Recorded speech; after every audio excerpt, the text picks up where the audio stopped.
Hi, it's Ileana at Awakening Cosmic Reality Show, and today I have Kelly Wagner with me, who is the publisher and owner of The Edge magazine, which is a holistic online magazine, and they're also going into print next year in 2022. So welcome, Kelly. Yay. Thank you so much for having me today. I'm so excited to be here. Well, thank you. Can you tell us a little bit about yourself and what you do with the magazine?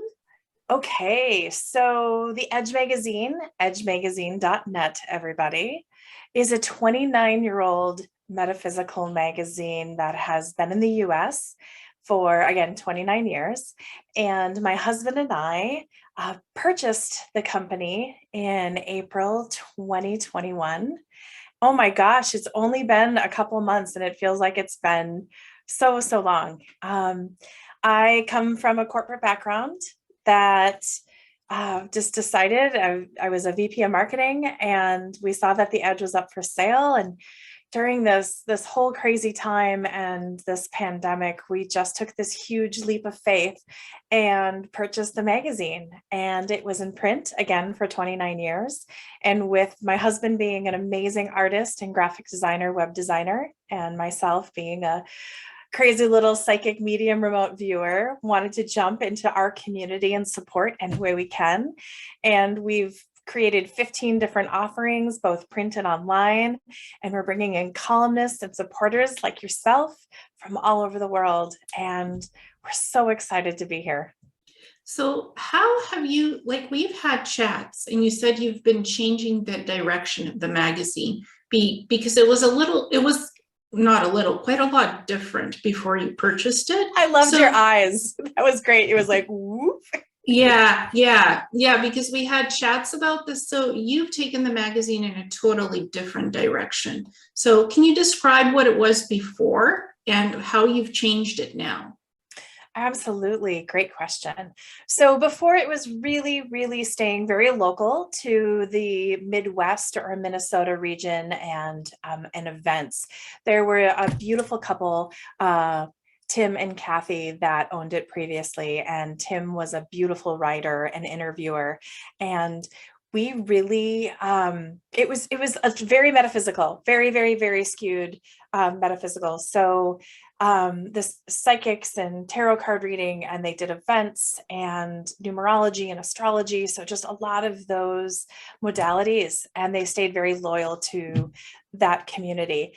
Well, as a very intuitive girl myself, I realized that we have to take care of this container that's on the earth plane right now. So I thought to be curious about taking care of our mind, body, and spirit while we are playing in the other realms and dimensions. So the magazine and the articles, not only on the website, but also in the magazine itself, we're really taking a focus of the mind, body, and spirit. So what can we do for that beautiful, how do we take care of ourselves in this human body? And not just going with the Western medicine, but combining that Eastern, Western modalities. So bringing in functional medicine doctors, bringing in chiropractors and acupuncturists and energy workers, and really playing with what their strengths are and promoting them. And then we also have to honor our beautiful friends and our beautiful history. So it is talking to our galactic brothers and sisters, and how to use our intuition and how to use numerology and astrology and all these tools that we developed before and play in the sandbox together. What I describe to people is we can't just eat fast food and then go meditate for 4 hours a day and really try to do the best we can with this higher consciousness. As we're moving into 5D, this is a whole new world that we're playing with and a whole new energy. And we can't just nourish our 7th chakra, our 8th chakra, 9th chakra, and beyond. We have to stay grounded. So it's that dance of being a human, being a divine, beautiful, amazing spirit, having a human experience. So honoring the container, but also playing around and everywhere else we're at. Mm-hmm. So what would you say has been your shift in terms of corporate business and switching to this holistic, beautiful spiritual magazine? What has been the change in your life ever since you've done that? Oh my goodness. I love your questions. So I would be the girl that would be in a meeting and I'd bring the crystalline dimension in before I met with my boss, for example, when I worked for a very large company. And it was interesting that you take these rooms having these very difficult conversations, you bring in the crystalline dimension, you do a little energy work on the room, and all of a sudden people that normally don't communicate well can communicate. I was told after I left that position that people would try to get on my boss's calendar after he had time with me because he was always in a good mood. So I always had the office that we had the crystals, I had my aromatherapy, I had all the good vibes flowing, but I was having to work that gig. So it was like I was always straddling these two lives.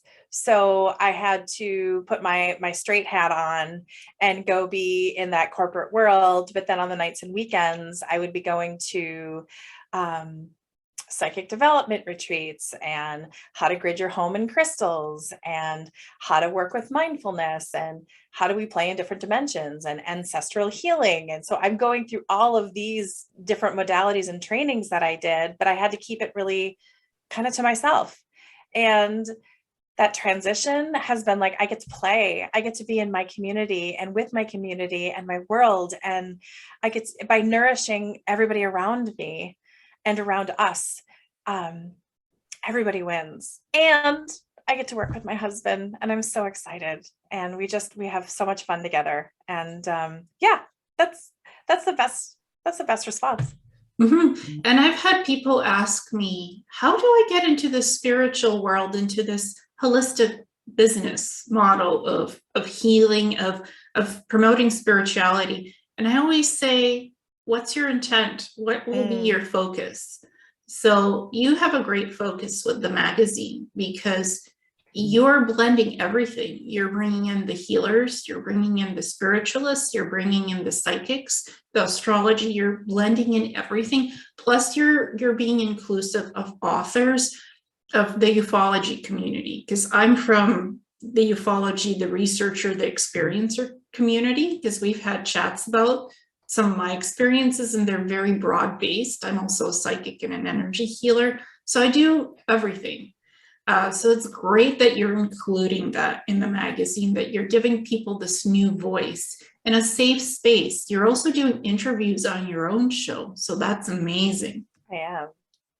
Can you talk about the interview stuff and what you're starting to do with that? Absolutely. So we're starting a new podcast, Being Curious with Kelly, and that's actually going to be rolling out in January of 2022. But in the meantime, I've been learning how to do this and how to be on camera and how to interview. So I've been interviewing some authors, I've been interviewing some people and members in the community.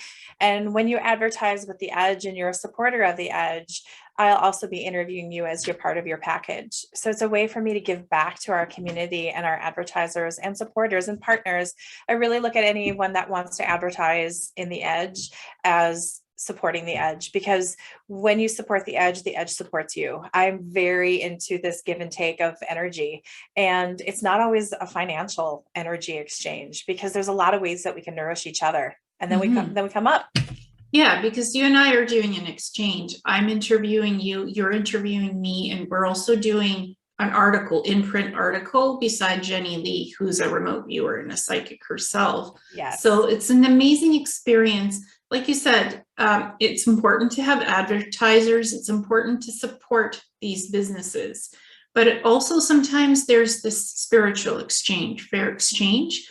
It's with the experiencers in the community, it's with the healers. So you're providing a holistic approach, not just a financial one, but also a holistic approach. And I scammed you. When I know you did. What did you get?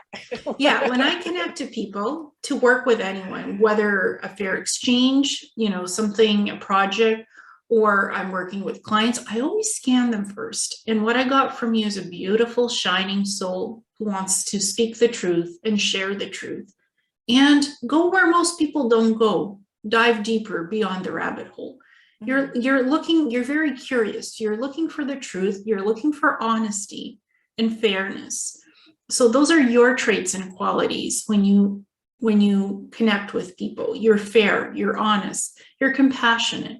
So that's you. That's your soul has this beautiful purple blue aura, like a crystal, like a crystalline auric field. And when I looked at you, I got the impression, what a beautiful soul. She's shining her light. She's following her true path. And it's always been interesting for me. I really wanted to know, how do you switch from the corporate world to the spiritual, beautiful density that you're in, to this type of business? And the websites are different too, right? Yes. Can you talk a little about what's so different about the magazine, the website? So again, I'm married to a beautiful artist. So the previous owner, bless them. We couldn't be where we're at without them. They set up all the templates.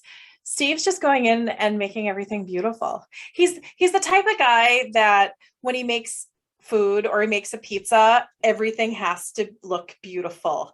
His presentation with everything he does. So we're really trying to take the current platform and make it as pretty as we possibly can. Now, it's not just about that, but then we're also diving deeper with the content. We're getting contributors from all over the world, and rather than just our local backyard. And the content is beautiful. The stories are beautiful. We're adding we just added the multimedia section with all the interviews that ours will be on. We're creating a directory. We've brought a whole new platform and plugin for that, so we can make this interactive directory for people. We're starting a forum. We're just trying to create this beautiful space that is safe, like you said, that people can be curious no matter where they are.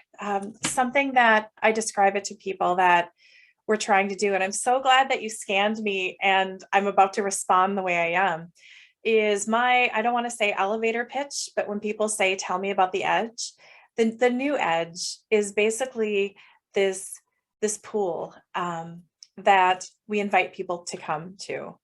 And at first, people are a little apprehensive when you say higher consciousness, holistic health, and metaphysical. They're like, oh, what's that? So I'll describe it like, have you ever had a massage? And most people will say yes, or they've heard of it.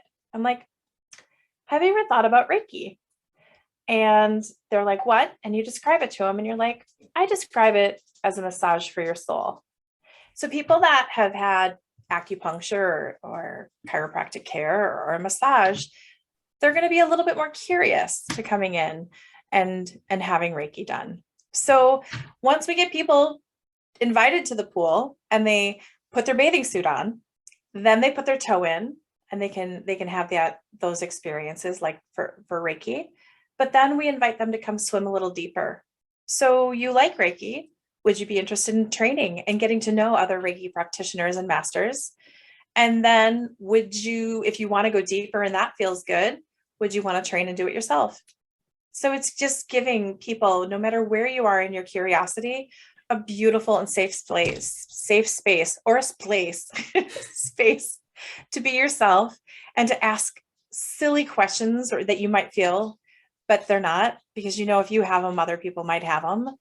And then I really want to connect these teachers or these fellow students that might be just a little further along to the seekers, so they can collaborate and connect.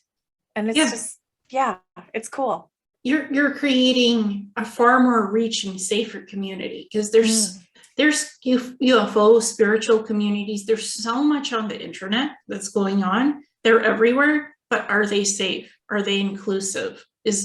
Are they authentic? Yes, there's so many egos playing, and there's so much infiltration and misinformation. You're bringing the truth. There's no misinformation or disinformation campaigns on the edge. It's clean, pure spiritual truth. Absolutely. It was interesting. So I went and had my aura photo taken, like a couple of months ago. So as I'm coming into the community, because I'm the new girl, even though I've been a part of it for many, many years, I'm still the new girl to a lot of the practitioners and the community. So I'm going and I'm experiencing a lot of different modalities. So I had my aura photo taken, and the gentleman that took it, he looked at it and he's like, oh, you have a lot of alien energy around you. And I was like, ooh, tell me more. And he was a little taken aback that I was just so excited about the galactic brothers and sisters that are around me. So I was like, oh my gosh, this is great. And he wasn't expecting, because I show up with my, my straight hair and my black turtleneck. And I'm like, hey, and he's like, ooh, there's a lot going on here. And I'm like, hi. So what did he tell you about your alien energy?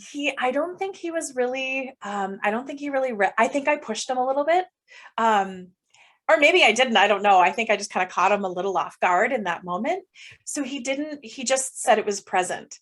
And I wish I would have had the mindset to say, okay, let's dial in and tell me more, because I know it's there and I love it. And I'm all about it. Well, I'm dialing in, and it's Pleiadian and Andromedan. Ooh, Purple. tell me more. So the purple one is the Andromedan and the Pleiadian is the blue. So definitely the Andromedan lifetime, you were a crystal healer. You worked with beautiful, like water-based crystals, like translucent, like water flowing off the crystals. You would sit in the middle of a waterfall and there would be huge, like purple crystals around you, and you would tap into that. You would heal the animals. You would tap into the sun vibration in the Andromeda galaxy, and you would heal the waters and the animals. So you had kind of like interesting purple silver translucent skin. So almost glowing, like almost seeing the stars in your eyes. You had blue eyes. You had this shimmering kind of white hair, not blonde, but white, high forehead, these beautiful, again, blue, silver, blue eyes. It's just such a beautiful aura that was seventh dimensional in Andromeda. And for the Pleiadian one, you were male. Ooh. Yeah. So you spent a lot of times on different planets in the forests, like communing with the forests and really connecting with spirituality, connecting with different dimensions and planets. So you'd spend hours doing that. His name was Carthon. So he was bald, blue skin, bald, and he just had these green eyes, amazing green eyes. And he could sing, like he can tone, and the birds would come to him and the animals would come to him when he was singing. So you have singing bowls, I take it? I do. There you go. So you're trying to recreate what he was doing by toning, because he could tone just by his voice. Okay, I'm going to grab this. It's off camera. I was just my birthday's on Friday. I was just given this singing bowl by a dear Reiki master friend of mine. There you go. So thank you very much for bringing that up. Well, there's no coincidences. These things just pop up, because I do a lot of psychic readings and galactic soul origin. So these things pop up. Carton, and their names are so exotic. Carton. Okay. So he was just able to tune just by singing or oming, just the voice, and the animals would come to him in the forest. He would spend hours just balancing and tuning nature into its proper frequencies and vibrations. He was 8th dimensional. And the Andromedan healer, her name was Cassiana. We would call her Cassie, Cassiana, or you could call her Kasana, because that's her vibrational pronunciation, Kasana. Oh my goodness, I'm so excited. And when you said that, I just got these shivers. And I wish I could sing in this lifetime and this earth plane, but oh no, we don't want that. Well, you can still sing. Doesn't matter what you sound like. It's the soul vibration happiness. If you want to sing, sing. Oh my goodness. Because it's part of your spiritual, vibrational, genuine self. So it doesn't matter what you sound like. Honestly, if you want to sing, you sing. You follow the song of your soul heart. That is beautiful. So how long ago did I have these lives? So the Kasana lifetime, that was 1,000 years ago. And the Carthon, that was 250 years ago. So why do we jump from such beauty? And this is just showing maybe my ignorance, or me just again asking questions, is why did I decide to come down and have this human experience now? Because your husband, Steve, is your twin flame. You're like, Oh, really? yeah. Oh. So before you came into this lifetime, right, you were scanning, where's my twin flame? Where is that fellow? Where is he? Where is he? And you were scanning all the timelines, and you came upon Earth, third, fourth dimension, needing a lot of healing, needing a lot of change, needing for the communities to be awakened. And you're like, ooh, those are all good characteristics to help to make that happen. Plus my twin flame is here. Let's take a jump. Let's go there. So you took a chance, and you went, and here he was, because you found the exact timeline where he would be. And that's here. So that's, you came for him, but you also like the characteristics of what you would be working on, hoping to improve on this planet. That's fascinating. And get this, I had my son on my husband's birthday. And we're all December birthdays. And were you hesitant to have children in the beginning? Oh, yes. Yeah, I can sense it's like you were trying to figure out, should I put this in my soul mission? Should I write this in? And you're like, yes, with a possibility of having children, with a possibility. So your soul wanted children as yes, but your human body was kind of hesitant. So you said, it's a possibility. You kind of wrote it in as a 50-50 possibility. If it happens naturally, and it would happen. And it did happen because your twin flame loves children. And you were honest. Let's have at least one and see how it goes. You were really honest with him. And he was like, yeah, I'm here for the ride. I love you. You're my special one. Let's try one and see how it goes. And then our daughter, who's 4 years younger, let's just say on the earth plane, we didn't pull the goalie. So she magically showed up. There's something there with that agreement as well. Well, there was a +1 caveat. If the first one turns out well, we can just organically see if the second one pops in. And she's an indigo. Oh, she's such a beautiful soul. So curious, so passionate about trying so many different things. Also a soul wanderer. Does she want to go to places, visit different countries, learn many languages? She will be. She's 10, and she does not. She's going to be an amazing. We don't treat our children like little kids or children. We treat our children, they're future adults, and they're souls of the universe. I mean, that's how we parent, and I hope we're doing well. Well, she's so curious, and she's a combination of indigo and soul wanderer. So she'll want to travel. She'll want to go places. She'll be asking a lot of questions. How does that work? How does this function? How does the soul work? So you have a lot of questions that will be asked as she gets older.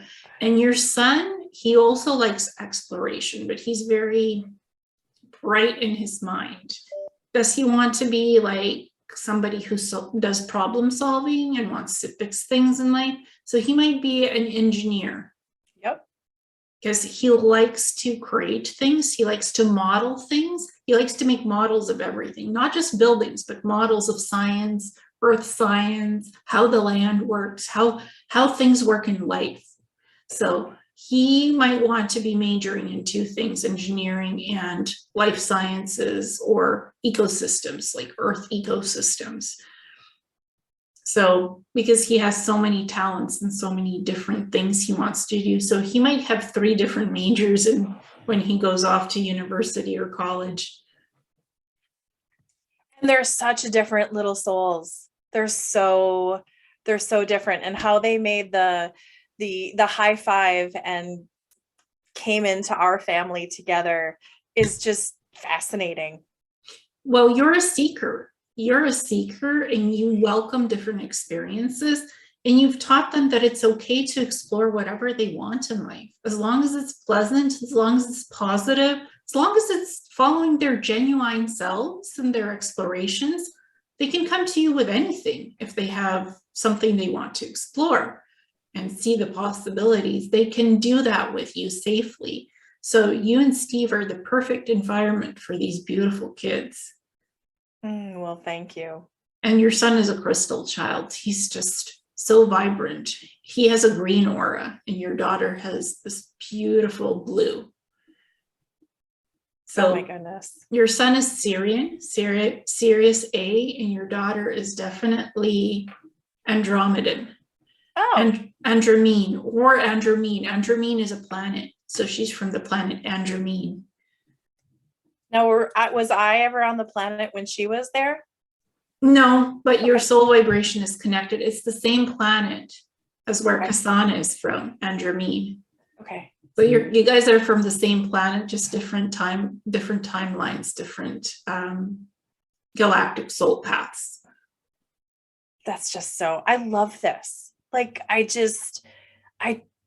so going back to the corporate world, like I couldn't have these kind of conversations during the day and just like tell me more and drink it in and get so excited about it. I'd have to be like, okay. Yeah, same. I mean, I come from libraries, working at university libraries, and I mean, people would just naturally be drawn to my energy because I have blue aura. People would always want to know their soul path, and people would come up to me, let's talk about aliens in the library, like library technicians and librarians. Do you believe that aliens exist? Do you know of life on other planets? I'm like, yes. Do you want to know more? And they're like, yes, tell me more. So we would have the alien conversations about life on other planets and how does that work. And I was amazed that people wanted to discuss that because libraries are research facilities where people come to get help with books and research and just good customer service. And I was always doing that, but I was always sort of the odd one out because I was doing my spiritual work too. I was getting my training as an energy healer, crystal healer, psychic, and I was doing that in secret. I would never tell people that I'm studying for other job fields because, I work in a library. That's my job. But I would just have the questions. Are aliens real? Do you know of any descriptions of ETs? I'm like, yes, here's a website where you could read all about it. And I would give them links to my own website that was describing these beings.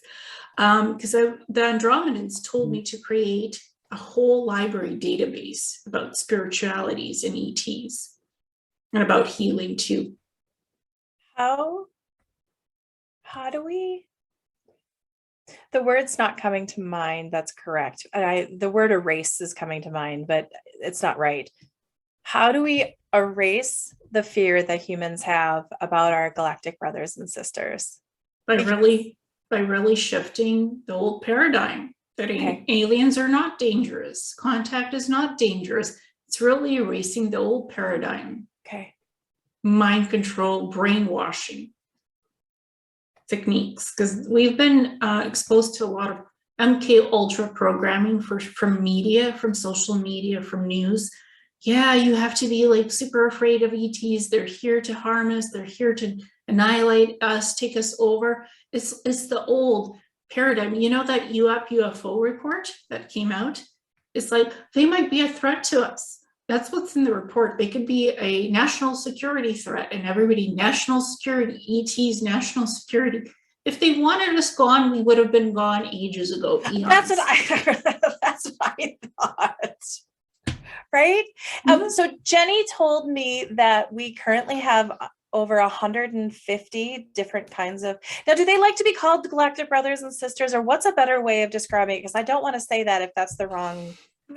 Galactic Brothers and Sisters, to me that sounds a little sappy. Okay, tell me how do you refer to them? I just refer to them as extraterrestrial beings. Okay, rock it. I can do that. I don't like usually, and I just snorted. I sort of went, I snorted because it was so funny to me.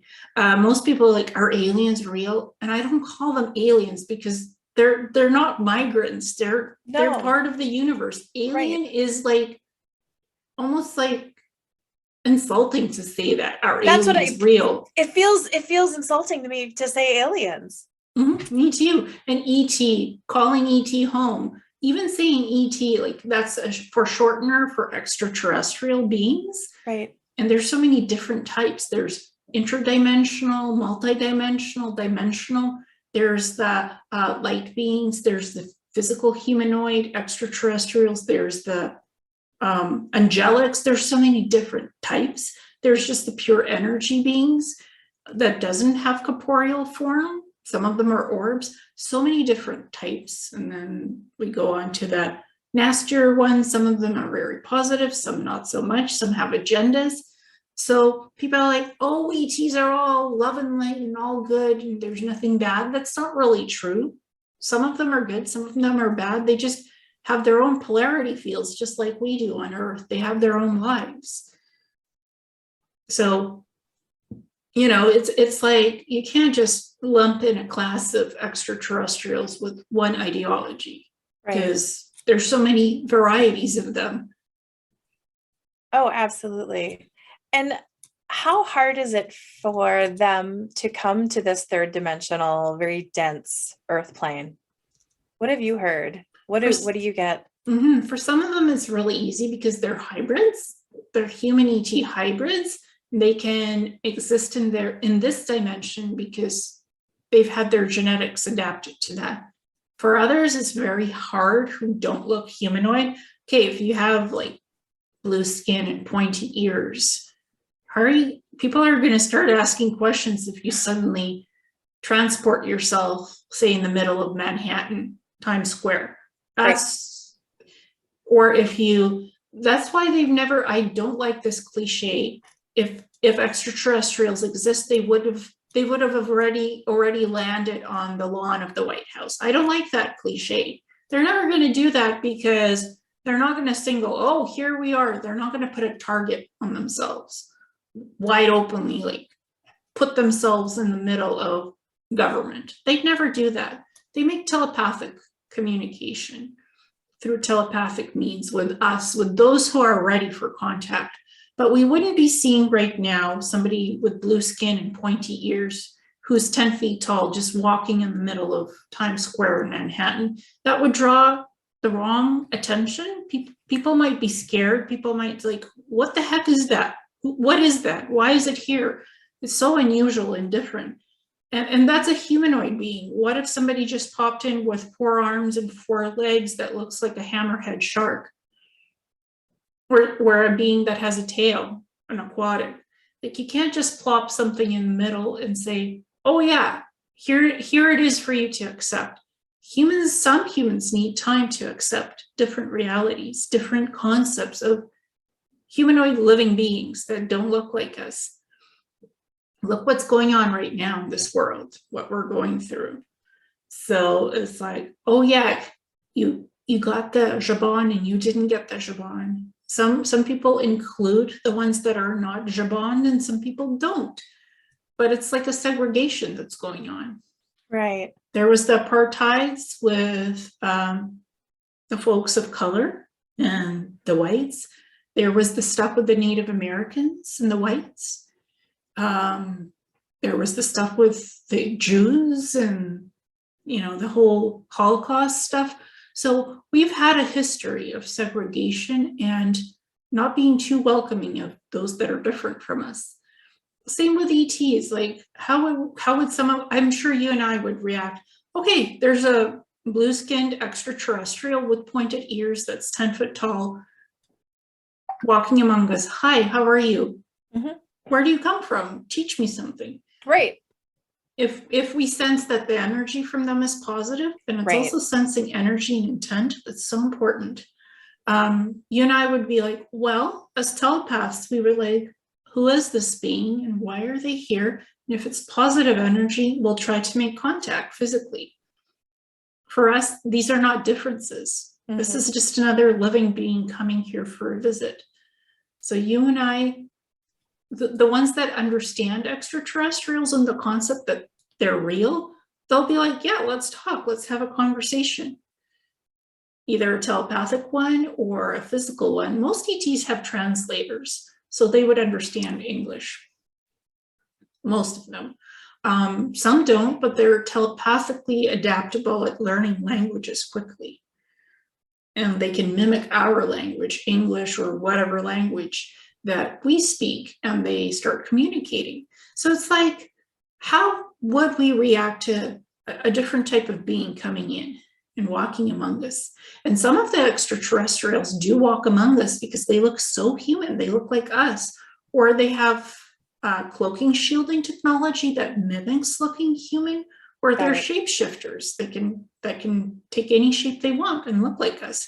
So there's thousands of ETs living among us already on Earth.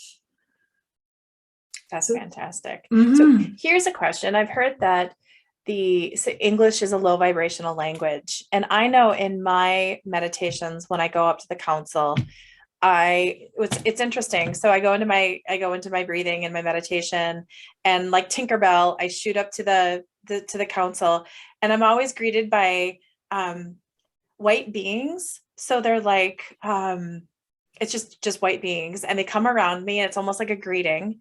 And then I'm shown 9 screens, and it's all different images and numbers and just like all these different things. And it's like I get this download, and the 9 screens will just start, once the information's done, they'll just start going dark. And then I know when all 9 screens are done, then I'm supposed to go and sit in my chair. But I've asked that I can't always understand what's on the 9 screens. So please, would you give it to me in English? And I get this, oh, little one, you need to crank it up so you can understand what's on the 9 screens. We're not coming down to English. What is that? It's them wanting you to learn the languages so you're proficient. Okay, but 9 screens, they're just throwing it at me. Yeah, well, from personal experience, I find English to be high vibrational language because I write a lot, I write books, I talk, and English is so expressive. There's so many forms of how you can communicate, so many different words and styles in English that have one meaning, and yet it's not that meaning that you can express yourself. I find English amazing, and I can speak a bit of Spanish, and I can speak Russian and English. So I didn't like learning French. It felt low vibrational to me. Felt low, just felt low. Spanish felt lyrical and awesome and beautiful. The language of dance and love and romance and just high vibrational expression. So instead of, I'm from Canada, so it's like when you go to middle school or high school, aka high school, you're supposed to take a language, because I went to a school for the gifted. Right.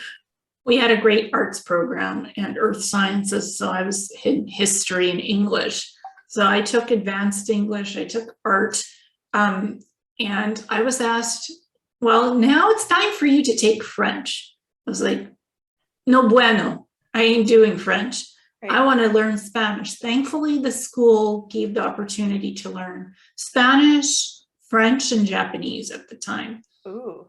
So I decided, I love the calligraphy in Japanese, but I decided to take Spanish because I really love Spanish. I've lost most of it now. This was like almost 30 years ago in high school.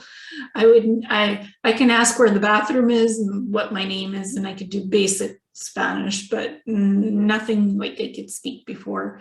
But vibration and the toning of the language. What do you connect with? What language do you connect with? You feel the vibration. So to me, English is like high vibrational because I can express myself so beautifully and eloquently when talking and writing. Like, it's lovely, like so lyrical. Russian to me is like, it's clean on. It's clean on. Yes. Because it's so guttural, it's so quick, it's fast, boom, boom, boom. It's like fast. It's a fast language. When you're speaking it, you feel an energy flow. Everything goes quickly, like quick, quick, quick, quick, quick. With English, you can slow it down and tone it down. You can intone certain feelings and vibrations. Russian is more like, yep, we're warriors, we're pronouncing ourselves, we're projecting this authority with this language. So every language has its own feeling, its own vibration, and its own unique job set and skill set. It's how you use it. Think of it as vibrational sustainability. How do you use it? How do you work with it? So to me, nothing feels ever too low. I mean, it's my own perception that French is a low vibrational language to people. It's the language of love. It's the language of creative expression. To me, it's like, I just don't resonate with that vibration of that language. I'm not gonna, I love the music in French. Mhm. Patricia Koss, oh my gosh, she can sing well in French. Beautiful. It's the love language. I just don't feel vibrationally like speaking the language. I love the language to hear it in music, but I don't want to speak it. To me, it feels low vibration speaking it. It doesn't mean I don't like the language because I love French. I just don't want to speak in it. Right. I just don't vibrate with the frequency of speaking it, but listening to it, beautiful in music. Yeah. It's funny you said, I took French for multiple times. I got to year 2 and it just didn't do anything for me. I also did Russian. Plivyet Kaktyla is all I remember. Hi, And then, how are you? hi, how are you? Okay, so I can say hello. And then what I really gravitated to in college and became fluent was sign language. I drank it in. I couldn't get enough of it. And it almost became my career path because I just loved it so. Mm-hmm. So that's really interesting that sign language as a communicator was my big, and I would be able to show the expression. So small, medium, and large is the same sign, but it's just those nonverbals that you can, I don't know why, but I just loved it. Well, and a lot of ETs also use something like sign languages to communicate. So there you go. yeah, you're drawn to something that's uniquely special. And it's so vibrationally high level because on a scale of 1 to 10, that's a 10 vibrationally. Sign language to me feels like a 10. So it's very high vibrational, very impactful, peaceful, negotiator type language. To negotiate, broker peace, negotiation, peaceful peace. That's what that feels like, the purpose of sign language.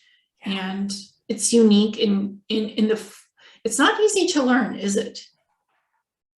That's what I get, that there's so much expression in the signs of that language. And the way they craft their sentences and their communication are totally different than we do. So I found in college, as my sign language ability was going up, my English, like grammatically, was matching sign language. So, and this has been now 25 years, so I'm sorry, I'm not going to say this, but how we would say, go down the street to go see the White House, it would be house, white, street, down would be how you do it. So it started to really mess with my English. So goodness that I just took my English classes and then focused on sign language.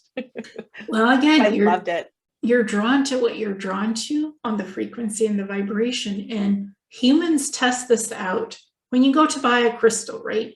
You're drawn to the energy. How does it feel energetically? Does it vibrate with you? Does it please you? Is it something you want? You check it on the vibration, on the energetic scale. You put your hand on the crystal and you go, ooh, energy, feeling the vibe. You get a crystal and you touch it and you feel it. It's like, does this resonate with me? Exactly. How is the energy? Yeah, how is the energy feeling? Does it feel the way it should for you to work with it? Because if you don't get the feeling, you're not going to get it. You're not going to buy the crystal if you're not vibrating with it. Sometimes people grab crystals because they're so beautiful. They go home with it, but they don't resonate with it. So it goes on the shelf as a beauty statement because it's beautiful. It still puts out great healing energy for the whole house. So it's still something that's good for you. It's just not resonating for you to work with it on a personal scale. So have you ever so I get this happens to me all the time, not with the ones that I have, but I'll go to a store where I want to buy some new bracelets or crystals, and I put it on, and at first it's like, yay. And then all of a sudden it goes numb and it's like, get me off. So I'll actually around the store, or I'll hold it and I'm like, oh, at first you're like, oh, good. And then it's like, oh no, this is not for me. Do you ever have that happen to you? Yeah. I bought several bracelets. It just slipped out of my mind what the crystal's name is, and I know a lot of crystals, but it's the one that, so it lowers blood pressure, and it's like blue with some green and purple bits on it. It's good for lowering blood pressure. Not lapis, is it? Lapis lazuli. Yes, Yeah! yes, yes, yes. You got it. It slipped my mind. It's lapis lazuli, but it lowers the blood pressure so much. I bought a bracelet and a wand. I just grabbed it because it felt beautiful and I held it in my hand. The vibration was good. But then I wore the crystal, the bracelet. It was a bracelet for 2 hours. And I almost dropped unconscious because my blood sugar and blood pressure just went boom, down, went down. So if somebody wants to lower their blood sugar levels and blood pressure, boy, will it work for you. But you might feel tired and drained and fatigued if you do it too much. So that's why I'm like always careful. I tell people be careful around lapis lazuli because it's high vibrational and it makes a healing impact. But again, be careful that it doesn't drop your energy too low. Right. I can't wear that. I can't wear it. Lapis lazuli, cannot wear it or hold it for too long. And I look at that beautiful little wand. I'm like, oh. I just want to play with you, but just for a moment. Yeah, exactly. And I will play with it for a moment and then I'll put it away. So here's a question. I'm sorry. Yeah, I'll touch the bracelet and I'll feel it and I'll play with it and I'll put it away, but I cannot wear it.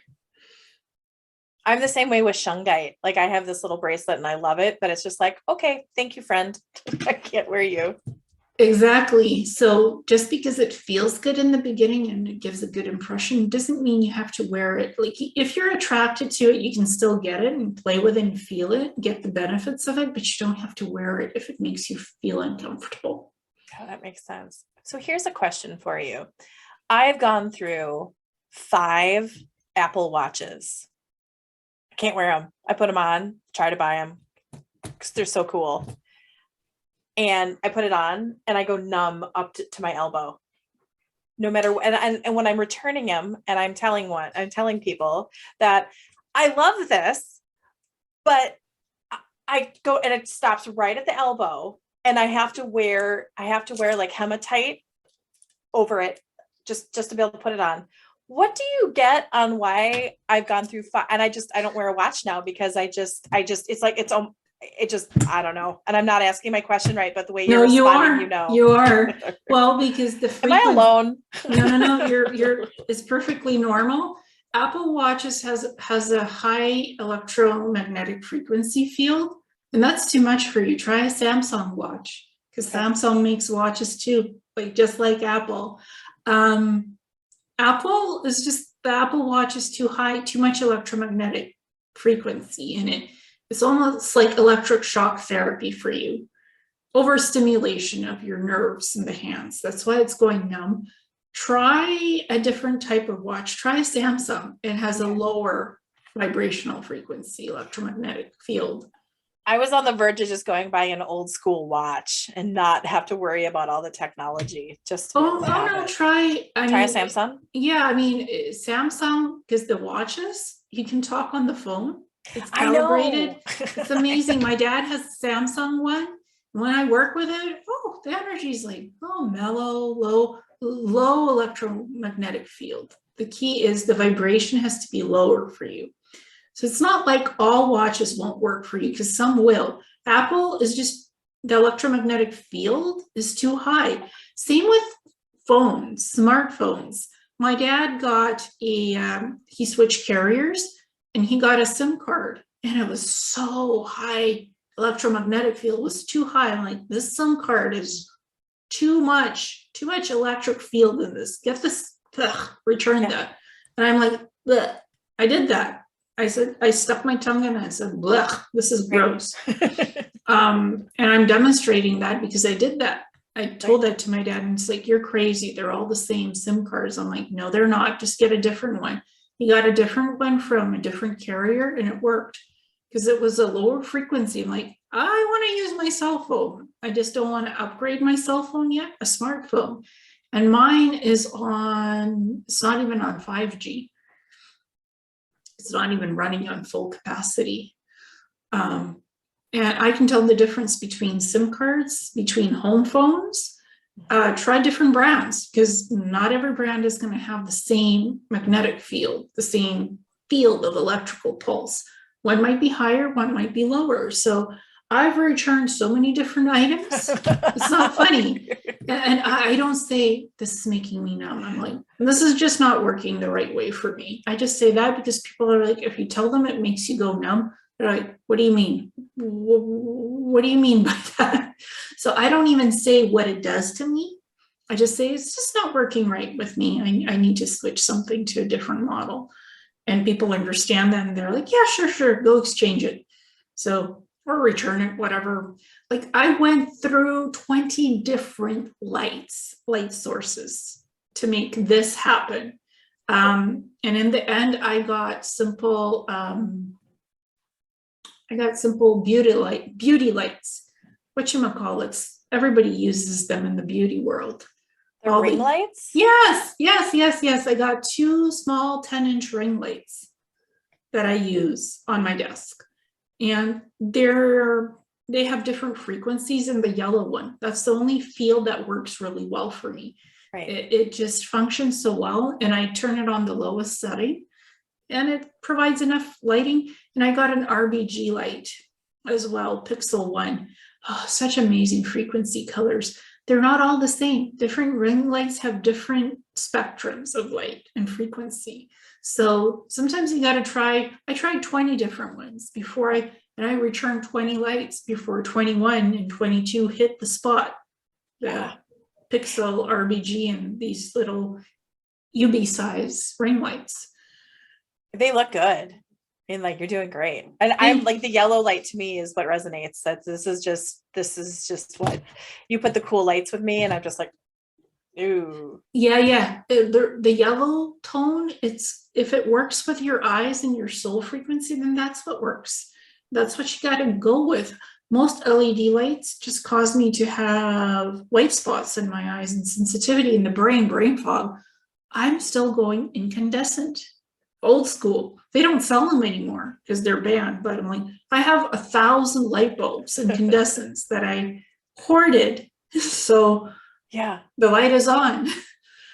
And only one set of LEDs actually works for me, Sunbeam, and they don't make them anymore. Oh goodness, I'm sorry.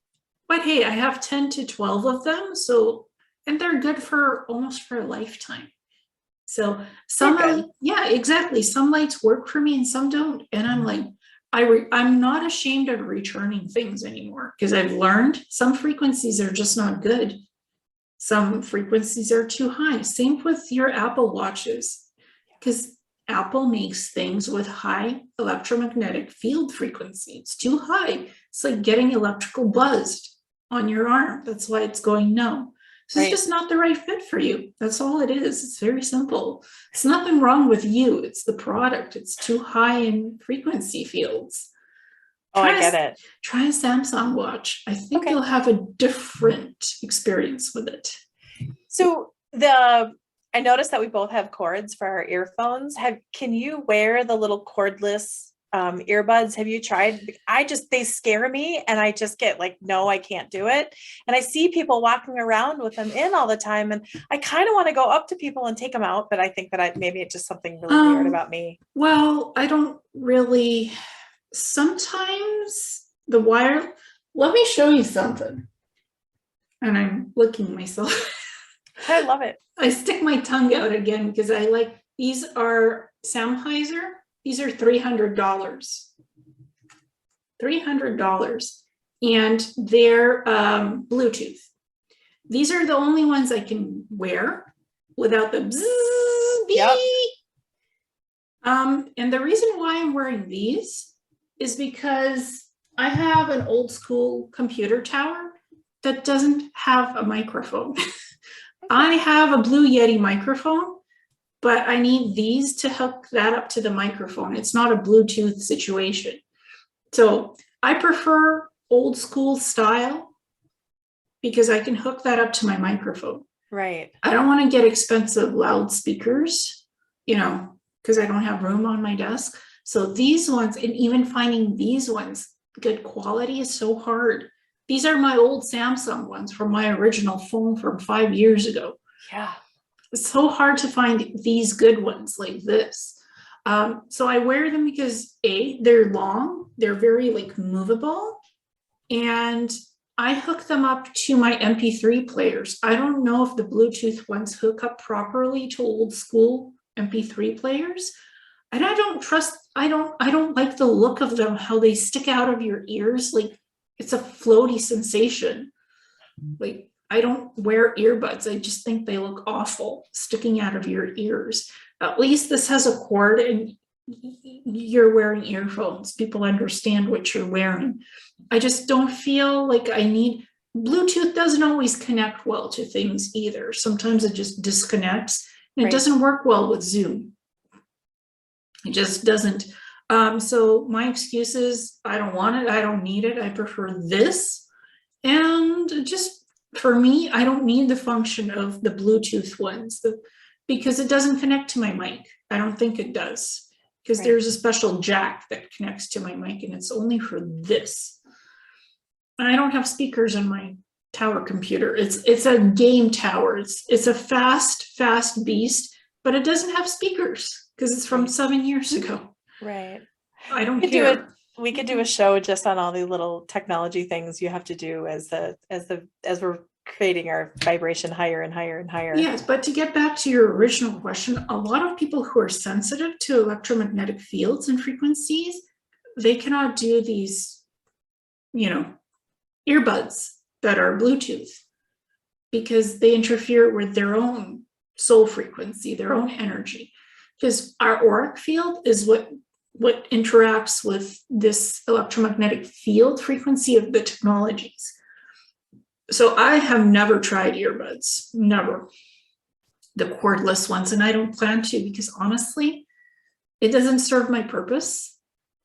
I have a microphone that connects through a jack. So 3.5 millimeter jack, and that's this. So when these things go, I'll just get another set of something equal to this. I can only find it in black. I prefer the white one because it just goes well with my pale skin. But I'll take what I can get. If it's black and gray, I'll just take that and continue using this. Because honestly, I don't feel connected to the Bluetooth wireless things much. My keyboard is still cord connected. My mouse is still cord connected. I do have a Wi-Fi system that is now cordless. I'm not using cable, but I have a booster for my Wi-Fi because it's not 5G. I'm not using 5G Wi-Fi. That's why I need a booster to boost the signal because I could feel 5G. It's like bzzz, bzzz, and my router is in a different place. It's not in my office. So I just got this from US Enzymes, and it's like an EMF little medallion protector, and I feel different when I'm not wearing it.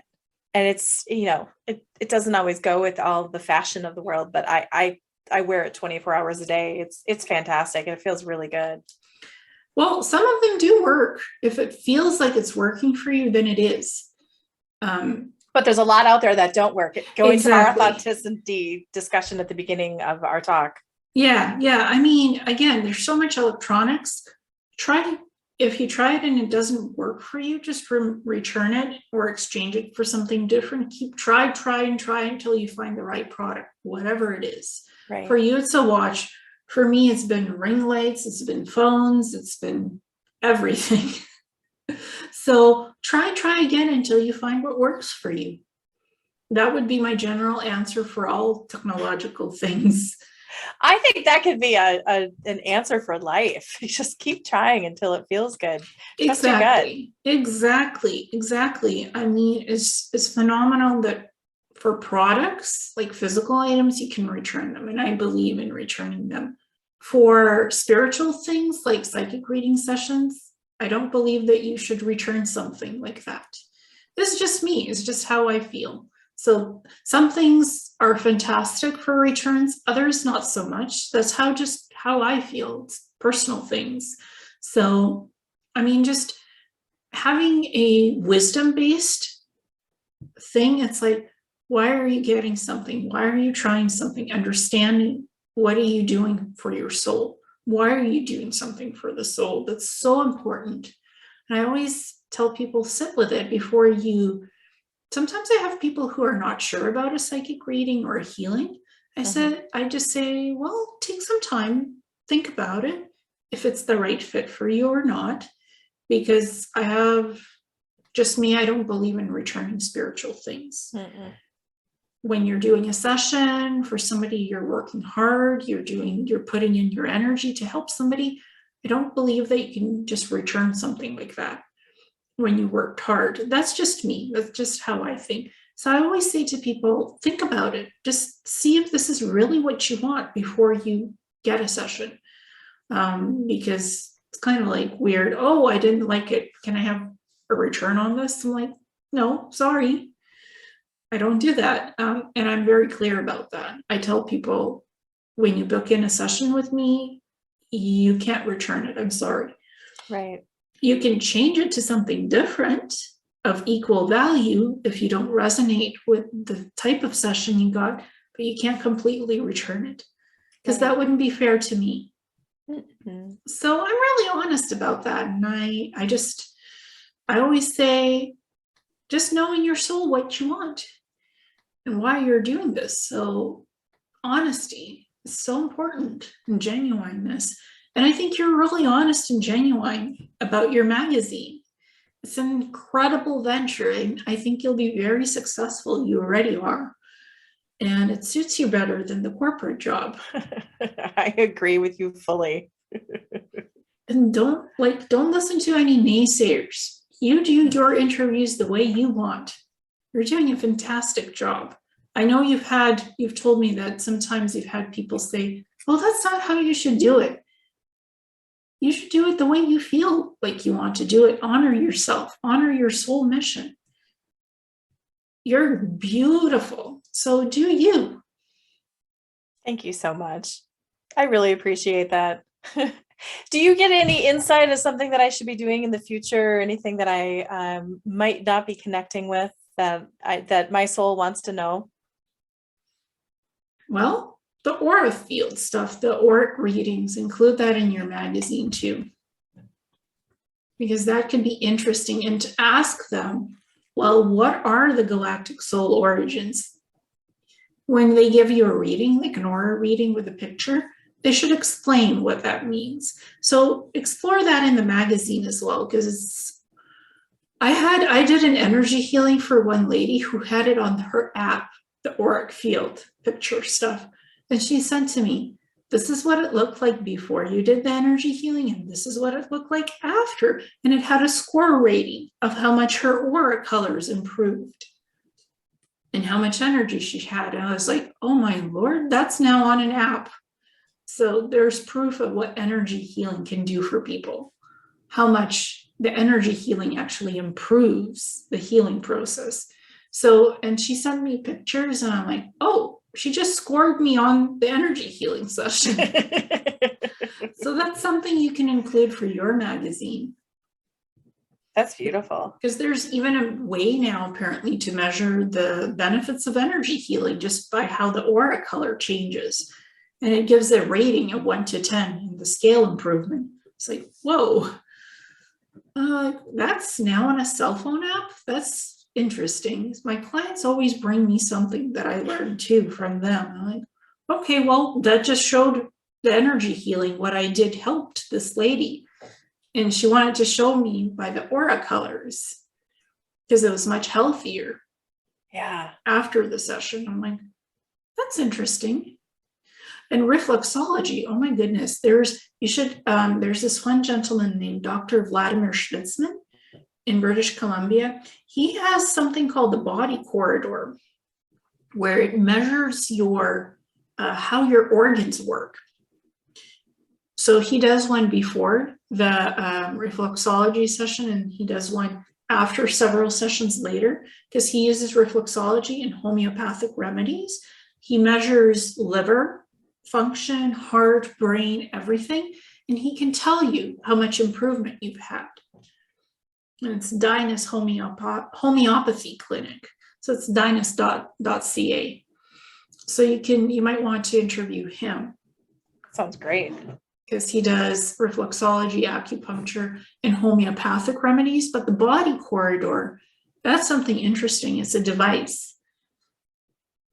So, and my dad actually had created a device for him a long time ago. This is like 10 years ago. Now he uses a German device that does this because my dad is an engineer. So he's doing something else now. But my dad helped to develop the beginnings of that device. And boy, does it work. Because my mom still goes to our homeopath, and I take a lot of remedies too. It works for me.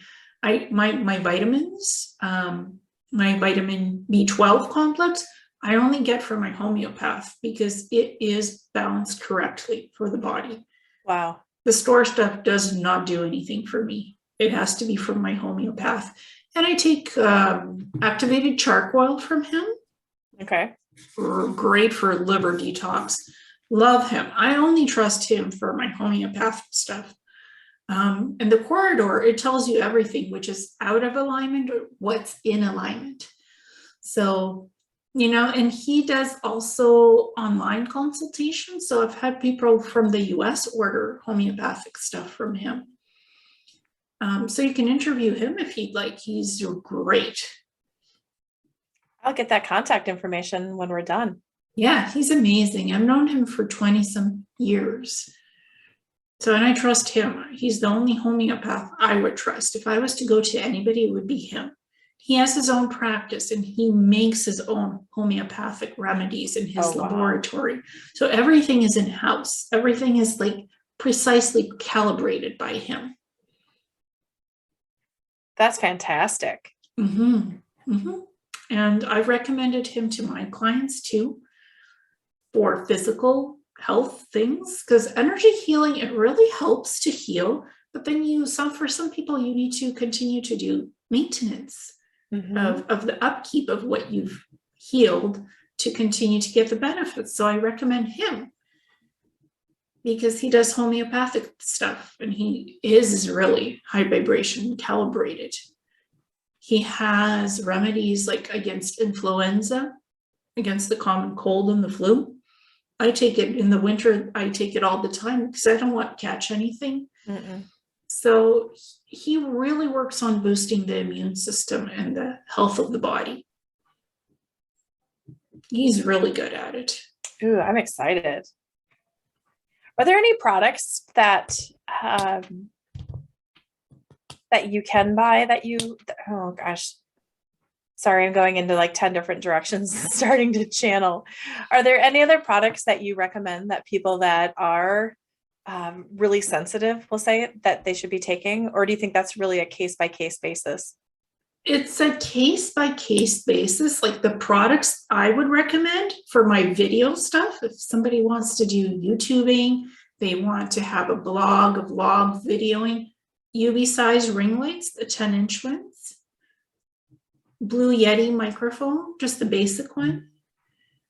And I would recommend the Logitech 920 webcam. I have a simple webcam. I don't have a huge camera because I have things on my monitor. And I prefer Samsung phones. They don't have a high electromagnetic field. So I prefer HP for my monitor, for my computer monitor. And I really just sample things. Honestly, I sample. If it doesn't feel right, I return it and exchange it, and I keep going. I'm not ashamed of how many returns I make. Nope, because you want it to be right. You want it to be aligned. Yeah. When it feels right and when you get it right, you get it. Like even if it takes 4 or 5 tries, I've sold 2 homes and 1 apartment because their environments were wrong. So, and I looked at 100 different houses before I got just the right one that would fit me for everything. Life, living in it, working in it. It's like environment. Anything you work with, make sure it works for you. And if it doesn't, you sell it, you return it, you exchange it. I've like I said, I've sold 2 houses and 1 apartment, and I've rented a house before I am where I am now, where I'm happy. So if it doesn't work for me, I just work on making sure it does work with something else. I try many different things. to figure out what would work and what wouldn't. So honestly, just sample products, just sample things that would work for you. If it doesn't, return it or exchange it. There's no shame in it, absolutely none, because it has to work correctly with your body and your soul vibration. Absolutely. So traveling, places on the earth plane right now that you would be curious about going and having an experience at? Well, I can't travel anywhere because I'm not jabbed. Okay, so let's pretend that's a non-issue. Okay. Because the magazine, we are putting together for 2023 sacred retreats. And I would love to hear where would you want to go and play? Hawaii. Okay. So sacred. That's where the Guardians were, Lemurians, Atlanteans. Oh. And I went to Hawaii. I would say Arizona, Sedona. So beautiful. I feel alive and beautiful in BC. I would want retreats, healing retreats here in beautiful by the ocean, Surrey, White Rock area. So beautiful. That's where I'm at. So, and I've been here like almost 30 years and I keep coming back here. No matter how many times I try to move, no can do. Always come back here because vibration is so good. Honestly, I'm about feeling where the vibration is good. Mm-hmm. What do you feel is good? So I love that you start with Hawaii, because you can actually, at the poster that's to my right is of the beautiful resort Kapalua up in Maui that I was married at with my husband. Yes. And Hawaii is home to me, and I don't know why. I've asked multiple people over the years, why does it whisper? Why does it call? Why do I feel home? I cry when I land. I see rainbows all the time when I'm there. Locals call me Kamina. I mean, I just, it's like home to me. And I'm in Minnesota, and I just even start thinking about Hawaii and I just start getting emotional. Because you've had several lifetimes in Hawaii as Lemurian priestesses. Okay, that would make sense. Wisdom keepers. So that's why you're drawn to Hawaii. So doing that as I'm sorry. Yeah, and the guardians, the wisdom keeper guardians are always there. The energy is still there. So much wisdom. I went to Kauai. I didn't get quite to Maui, but I went to Kauai and I'm like, I want to get a place here and live here half of the year. It's too expensive and it's too, just too wet, too moist, but it's beautiful to stay there and do retreats. So it's like, go there in December is mosquito season. So if you don't want to be eaten, don't go in December. Go after like January, February. It's good then. Just beautiful, just where the guardians are, where the Lemurians were, where the Atlanteans were. It's just a sacred space. Such sacred space. But ask yourself this, what do you want for your magazine? What would be your suggestions of where people could go to do their retreats and vacation? What is your gut telling you? Hawaii, but I always know that might have a little bit of my own personal emotion or energy tied through it. Sedona is definitely a place that I'm curious about. Glastonbury would be fun. But I've never been one to really want to travel, which is interesting. If you told me I had X amount of dollars and X amount of days to go somewhere, I would try to find a flight to Hawaii. So would I, exactly, because that's just what I do. I would just, that's where I'd go. I love the aloha. It just sucks me in. Yeah, same. I mean, I went there once about 15 years ago. Loved it. Took a lot of pictures. And I was sick. I had a fever of 37 point something. And I went on a helicopter ride. I was loopy on meds and I was just like horseback riding, helicopter ride. I was like up the mountains by Maya Canyon. I did it all with a fever because this was once in a lifetime trip. Right. because I was busy working in libraries. I was getting established in that world. I'm like, once in a lifetime, just go for it and do it. The only thing I didn't do is go kayaking because it was Right. choppy waves, and like, I don't want to be seesawing on the waves. And I skipped the boat trip, the cruise. Instead I just went to the beach and watched the sunset. Same thing you get from the cruise. I just went on all the beaches. I went to all the gardens because they have such tropical gardens. And like, I went to all the old churches, to the cemeteries. I went everywhere. I'm just like, and I was in Kauai, so I'm like, went all over Kauai to snap pictures. So it's an amazing place. It's so spiritual and sacred, and they have many islands. So just if you want to awaken spiritually, Hawaii is amazing for that. If you want to experience the portals and the vortexes, go to Sedona, Arizona. Trippy, so trippy.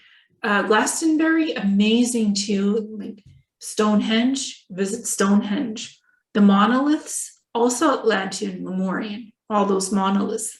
Egypt. I heard about that. Egypt, oh my goodness. It's too hot for me, but I've had lifetimes in Egypt. I built the pyramids. I was the architect for the Giza pyramids. Atta girl. Yeah, there's like the Egyptian Akashic record. There's that under the Sphinx. There's like tunnel systems. I can tell you on and on about Egypt. Egypt is amazing. For anyone who's not afraid of hot weather and likes the heat and the warmth, go to Egypt. It's so amazing. Healing and spiritual, so many ancient wisdom schools, esoteric stuff. People will learn esoterics in Egypt. There's so many beautiful places on earth, but those are the places I'd start with. Okay. I think that's a good list, don't you? Yes, it is. So, well, we'll let everyone know that that's in the mix for the coming years. So I'm excited about that. And also I have a historian friend. His name is Johnny Enoch. He's very fabulous. I would recommend interviewing him because he's been all over the world and he's led Egypt tours. And oh my goodness, definitely Peru. Okay. Peru on the list. It's just so magical, so spiritual. You can do ayahuasca. You can Amaro Moro portal, Star Gateway portal. They have a doorway that's carved in the mountain with a keyhole. Oh, Lake Titicaca, oh, so amazing. Johnny's Bolivia as well. He's done tours of those places, and he really teaches the esoteric school stuff. So if you can connect to him and interview him, amazing. And he's doing the Egypt tour next year. Oh, that's fantastic. Yes, I definitely want to connect with him. Mm-hmm. Hello, Johnny, if you're watching this. He's amazing. So beautiful. I love connecting with amazing people. And he has a life partner who's an archaeologist. So together they're a duo team. Oh, I bet. Mm-hmm. So they're in Budapest, Hungary, and the pictures they post is amazing. And actually, it is not required to be jabbed to go to Budapest. So I was like, they're doing a tour of Europe right now in all the esoteric special places in Europe. So he specializes in Europe right now. That's great. Yeah. So there's definitely Dr. Vladimir. If you were to interview anybody, Dr. Vladimir Schnitzman, the homeopath, and Johnny Enoch. Beautiful. They're high vibrational in their own ways. One is a healer and one is a historian. And Johnny's partner is archaeologist. So they have so much esoteric historical information that they could share with you. Oh, I love it. Thank you so much. You're welcome. Really appreciate it. I loved our time together today. Excellent. I hope people just rode the wave and they enjoyed our time together. And if you were to leave one piece of wisdom with us, what would you leave with us? Oh my gosh, be curious, be yourself, love yourself, believe in yourself. I've really done a lot of work on my own self-discovery, and we're all worthy. We are all divine spirits having a human experience, and we need to wake up and believe it. And And one more question, if I may. Of course. For anybody who's thinking of designing a healing website or just anything to do with spirituality, what advice would you give them about that?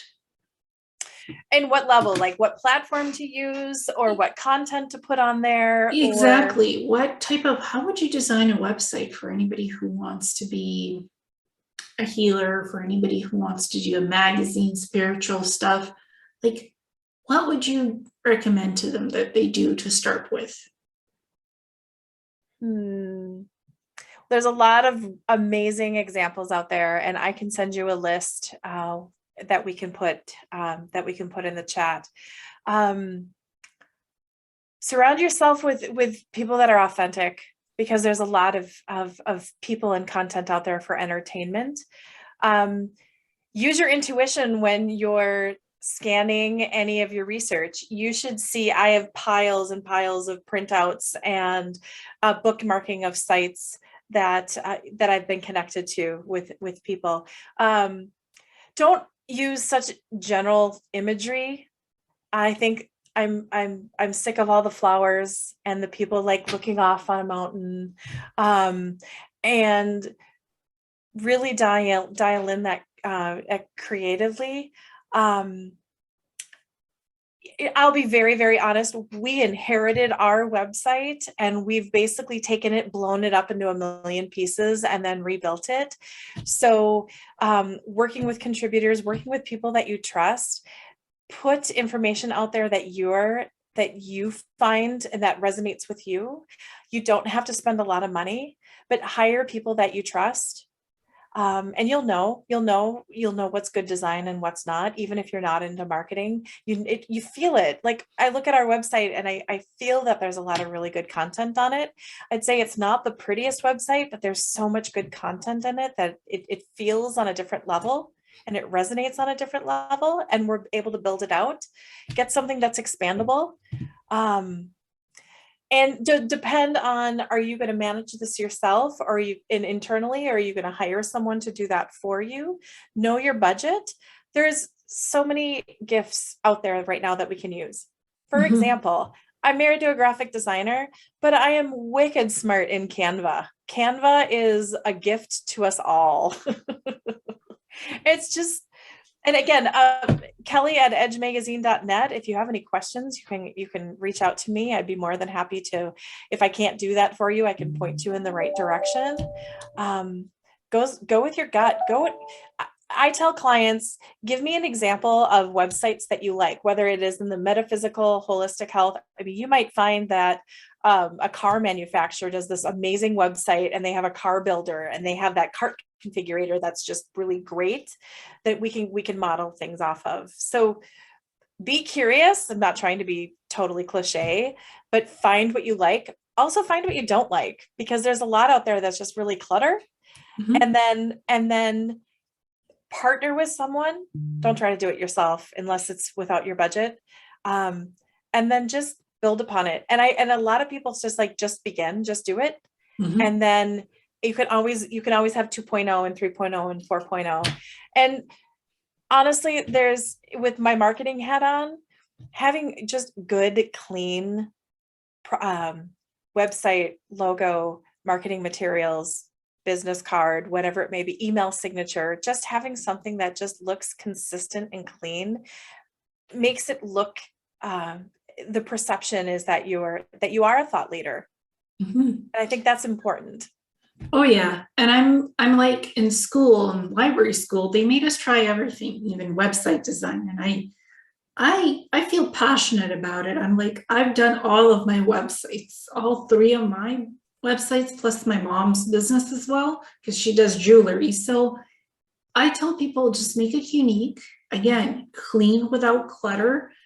If you're trying too hard, then it doesn't look good. If you're overdoing things, it has to vibrate with what you're representing, the idea of your business, your hobby, your passion. Show what you're expressing in the website, the deep meaning. Like, I just redesigned the logos of all 3 of my websites.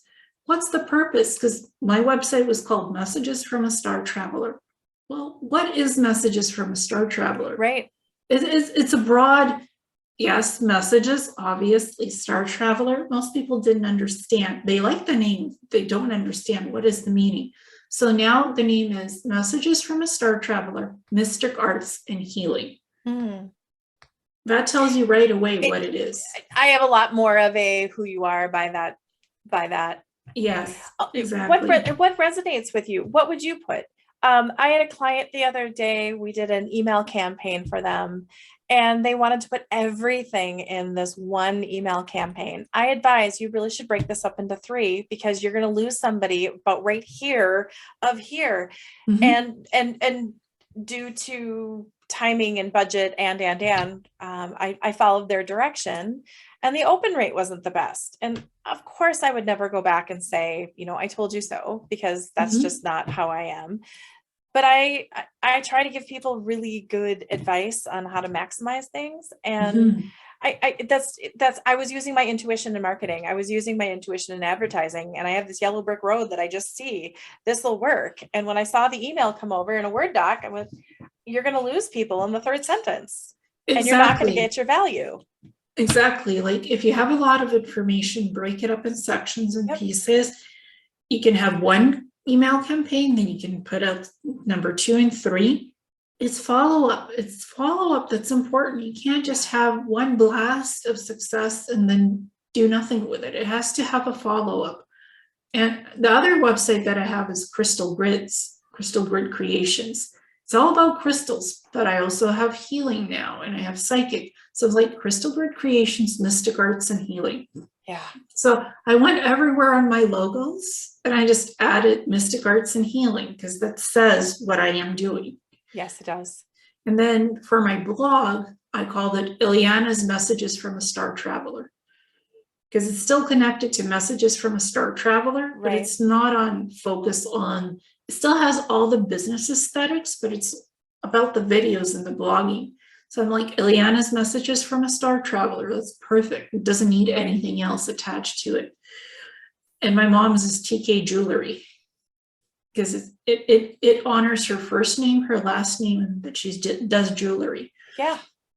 So it could be as simplistic as you want, or it could be as complicated as you want, as long as the meaning is there. Keep it simple. But I see what what you did with your new rebrand is you kept everything under that same umbrella, so that it all funnels with each other and it complements each other. So that's what I love. Like I would tell everyone, start really simple, keep it simple, keep it clean. And if you're interested in working on your logo, go work on your logo. There's a lot of tips and tricks and tools that you can use for that. Yeah, and mine is just letters. It's just letters, and I had to really play with those letters to make them look good too, because Messages from a Star Traveler really looked good as a logo, but it was missing Mystic Arts and Healing. And those are a lot of letters. Yes, yes, right? yes. So I had to change the size, and I had to change the font. I kept the same color, but the style had to match with the navigation bar and the drop-down menus. And it wasn't fitting. Honestly, it took me 2 days to redo the logos on all 3 websites. Wow. But it feels good, because, and I say it's a mouthful. It's like when people are like, what's your website? Messages from a Star Traveler, Mystic Arts and Healing. I could say it in quickly, even though it's long. Right. I can say it quickly because it just flows. If the words don't flow and match, they don't match. And if you have a long name or a short name, just make sure it flows and vibrates. Absolutely. So the company that we actually own is Community for Higher Consciousness. That's a mouthful. And even I don't spell it right all the time, but it flows and it says exactly what we're creating and what we're doing. Yeah. And for me, like I say, you can find me on the internet. Just type in Messages from a Star Traveler, Mystic Arts and Healing. And the and is not, it's the shortened and, not and, like you spell and. So people are like, how do I find that on the internet? I'm like, it's very simplistic. Type it in, it'll pop up. But spelling works. And also getting seen on the internet. Mm-hmm. If you have a unique name, That's the first thing that will pop up in the Mhm. search engines. That's what I've learned. If it's not unique, 5 different other things. If I was just called the Star Traveler, 5 other things would pop up with the Star Traveler. So make sure it's unique so other people are not going to use the same catchphrases. Right. Well, Edge magazine, there's a car magazine that's the Edge. There is a Omaha, Nebraska in the US has a very vibrant community with their Edge magazine. So that's why we're edgemagazine.net. Mhm. And I mean, I don't know how many times I've even said edgemagazine.com, or someone's like, I was trying to look for you and I didn't find you. And we do the best we can with the tools we have. But yeah, keep it Exactly. simple but unique. I love that idea about just really keeping it unique, because then you will pop up faster. Yeah, because when I was like just typing in messages from a Star Traveler, the rating dropped. It was just not showing up as number 1 anymore on the search engine stuff, no matter which search engine I was using. Like, all right, it's going to be a little harder to type it out, but it's going to be unique. Right. Messages from a Star Traveler, Mystic Arts and Healing. When I type that in, boom, first number 1 on the search criteria. It pops up the website quickly. I'm Right. like, yeah, it's a mouthful, but that's how it's going to be found. That's the unique thing. Even when you get your own domain name, that's not a guarantee that you'll be number 1 on the search parameters. Unfortunately, most people think you buy a domain with a unique name, but somebody else might have that same unique name like you do. It has to be unique, unique, unique. Right. For it to pop up number 1, when you just type in the name of what you're searching for, a business, a magazine. If the name is unique, it's going to be the first thing that pops up. Messages from a Star Traveler is not popping up as number 1. Mm-hmm. Mystic Arts and Healing had to be added on for it to be number 1. And it switched up from just 2 days in the search criteria. Wow, that's fantastic. That's just what I learned recently. So I rebranded all the logos to fit into that different way of energetic vibration. So it is as number 1 when you type it. It does have a different vibration, a different frequency when you say it. Mm-hmm, mm-hmm. So important. Like, most people are like, why do I need to learn about business with my healing stuff, with my healing practices? Because unfortunately, business is still part of this 3D experience. Absolutely. Well, and I've worked for small business and large business, and business consulting is something that I actually have as a side project. I have a handful of clients that I currently work with, and it's just, you need to know how to read a P&L. You need to be able to know how to do billing. You need to know how to do forecasting. I mean, there's like a lot of different things that, yes, I want to be a healer, and now what? And also advising people on what's a great project or side project, and then what do you want to turn into a business, and then how does that look like, and then creating a rough business plan, and then working with strategic people to see if this is really something that you can make a go at. And that's what we're learning. Like, oh my goodness, I'm so glad of the mentors and all the beautiful people that have showed up to help us. Mm-hmm. I haven't had anybody really show me the ropes of this stuff. I've learned as I go along. I'm a self-learner. That's awesome. I do have a friend who's also in the same field as I am, and sometimes we chat and collaborate. But again, this is like, I really have trust issues in letting somebody into my business life. I handle everything on my own, and that's why I'm so busy. When you and I were talking about dates for collabs, what did I say? We booked out for months. Yes, exactly. Yes. We're doing it right now, and we're getting on the calendar now, or it's going to be gone, is exactly what you said. Yeah, because I'm doing it all by myself, all of it. So I manage everything in my businesses and my spiritual practices, because I know what I'm doing. It's hard for me to bring somebody in to train somebody new. Hey, I don't have the time, because this is something that's my work, my passion. Mm-hmm. I don't have the time to train how to do energy healing. I don't have the time to train somebody. What's my business about? How do I do things? I don't. I do the best I can with what I'm working. It's working with myself. And I've accepted months ahead. I have to plan things out months ahead, because that's my schedule. And people are like, well, you can tell me what you're doing 8 months from now? I'm like, yes. Yes, I can. That's my I'm a life. terrible delegator. And I need to learn to delegate as we grow. I do. Well, you have a magazine, so there's many moving parts. I also have many moving parts because I'm planning to teach courses, like online recorded courses. Where it's recorded, it's the same quality as if I'm teaching one-on-one in Zoom, but it has to move to recorded courses because, again, 8 months ahead, Right. booked out. So I have to switch things, switch gears. So I'm learning how to, I'm a teacher as well. I can teach courses easily. Hop on one-on-one. I can teach you, I certify. Recorded courses are a bit of a different style, Right. but I'm learning. I say to myself, Ileana, take the time, carve it out. Even if you don't have it, carve it out to learn how to do the new style of courses. Yep. This will help with your spiritual expansion, and it will help with your business expansion, and it will help other people to benefit from learning these things. So I did it. I took 3 weeks and it's almost ready. I just need to interview one person and I'm going to launch memory retrieval course. That's fantastic. Learn it live. Yeah. So that's coming in a few weeks. So I worked with a person for who I did memory retrieval with the techniques, and I did hypnosis for them too. She's just coming out with her experiences. So she's going to be doing an interview with me for the course on what her experience was like working with me. Oh, that's exciting. Yeah, and I appreciate honesty. I value her opinion. She's a hypnosis therapist herself. She's taking time off from that to focus on life things, but she's amazing. She has such insight. I did like 14 sessions with her for her. Wow. Because she has secret space program memories and other ET things involvements. So we did like 14 different sessions of memory retrieval and hypnosis. So she's going to honestly talk about her experiences for the course. I value honesty. I don't want things curated. I want the honesty from the people. So we're going to be doing that, and it's going to be included in the course along with the teaching material.